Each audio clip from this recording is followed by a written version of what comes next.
പാലക്കാട് നെന്മാറ ഇരട്ടക്കൊല കേസിലെ പ്രതി ചെന്താമരയെ കണ്ടെത്താൻ കഴിയാതെ പോലീസ്. ഇന്നലെ രാത്രിയും ഇന്ന് പുലർച്ചെയുമായി നാട്ടുകാരും പോലീസും ചേർന്ന് പ്രതിക്കായി തിരച്ചിൽ നടത്തിയിരുന്നു. ഇതിനിടെ പ്രതി തമിഴ്നാട്ടിലേക്ക് കടന്നു എന്ന അഭ്യൂഹം ശക്തമാവുന്നുണ്ട്. അതെ, നിഖിൽ പ്രമേശാണ് പാലക്കാട് നിന്ന് വിശദാംശങ്ങൾ നൽകുന്നത്.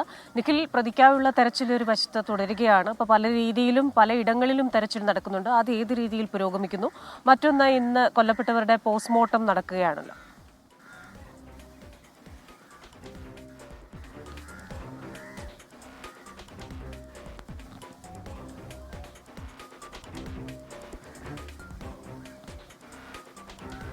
സൂചിപ്പിച്ചതുപോലെ തന്നെ ഇരുവർക്കും വേണ്ടിയിട്ടുള്ള ഇരുവരുടെയും പോസ്റ്റ്മോർട്ടം അല്പസമയത്തിനകം തന്നെ 8 മണിയോടുകൂടി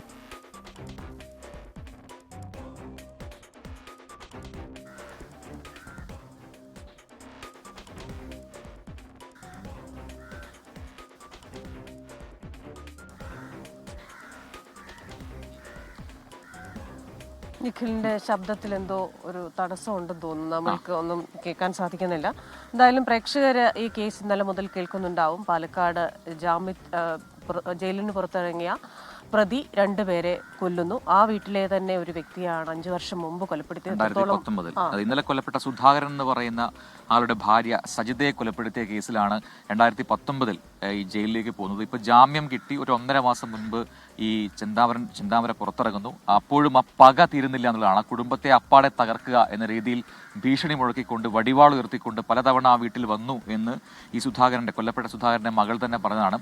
ഈ ഇറങ്ങിയപ്പോൾ തന്നെയുള്ള ഭീഷണിയെ സംബന്ധിച്ച് പോലീസിൽ കൃത്യമായ റിപ്പോർട്ട് നൽകിയിരുന്നു, പരാതി നൽകിയിരുന്നു, നേരിട്ട് പരാതി കൊടുത്തതാണ്. പക്ഷെ അപ്പോഴൊന്നും പോലീസ് മാത്രമല്ല, മറ്റൊരു വ്യക്തിയും ഇതേപോലെ സമാനമായ പരാതി നൽകിയിട്ടുണ്ട്. കാരണം ഇയാളുടെ ഭാര്യയെ ഉപേക്ഷിച്ച ആ ഒരു രീതിയിലാണ് അവരുടെ വൈവാഹിക ബന്ധം. അതുകൊണ്ട് തന്നെ അയാളുടെ കുടുംബം തകർത്തത് ഇവരൊക്കെയാണ് എന്നുള്ള രീതിയിലാണ് ഇവരോട് ഈ പക സൂക്ഷിച്ചത്. അവരുടെ കുടുംബം തകർക്കാനായി നിങ്ങൾ മന്ത്രവാദം ചെയ്യുന്നു എന്നൊക്കെ പറഞ്ഞിട്ട് ആണ് ഈ ഒരു പക തുടങ്ങുന്നത്. പക ഇങ്ങനെ വർഷങ്ങളോളം സൂക്ഷിക്കുന്നു, തിരികെ എത്തുന്നു. ഈ കൊലപാതകത്തിന് തൊട്ട് മുമ്പ് അയൽവാസികളായ ചിലരോട് പറഞ്ഞിരുന്നു, ഇത് കണ്ടോ, എന്റെ വാള് കണ്ടോ, ഞാൻ എല്ലാവരെയും നശിപ്പിക്കുമെന്ന രീതിയിലുള്ള ആ വെല്ലുവിളികളൊക്കെ നടത്തുന്നു. അതിനുശേഷമാണ് അവരെ നോക്കുമ്പോൾ ഈ കൊലപാതകം നടക്കുന്നത്. മാത്രമല്ല, ഈ കൃത്യമായിട്ട് ഈ കാര്യങ്ങളൊക്കെ ഇങ്ങനെ ഭീഷണിപ്പെടുത്തുന്നുണ്ട് എന്നൊക്കെ പറഞ്ഞ് പോലീസിന് കൃത്യമായി പരാതി നൽകിയതാണ്. അപ്പോഴും പോലീസ് അത് നിസ്സംഗതയോടുകൂടി നിന്നു എന്നുള്ളതാണ് ഇതിൽ ഏറ്റവും പ്രധാനപ്പെട്ട കാര്യം. അങ്ങനെ പോലീസിന്റെ ഭാഗത്ത് വീഴ്ച ഉണ്ടായിട്ടുണ്ട് എന്നാണ് പ്രാഥമികമായി നമുക്ക് മനസ്സിലാക്കാൻ കഴിയുന്നത്.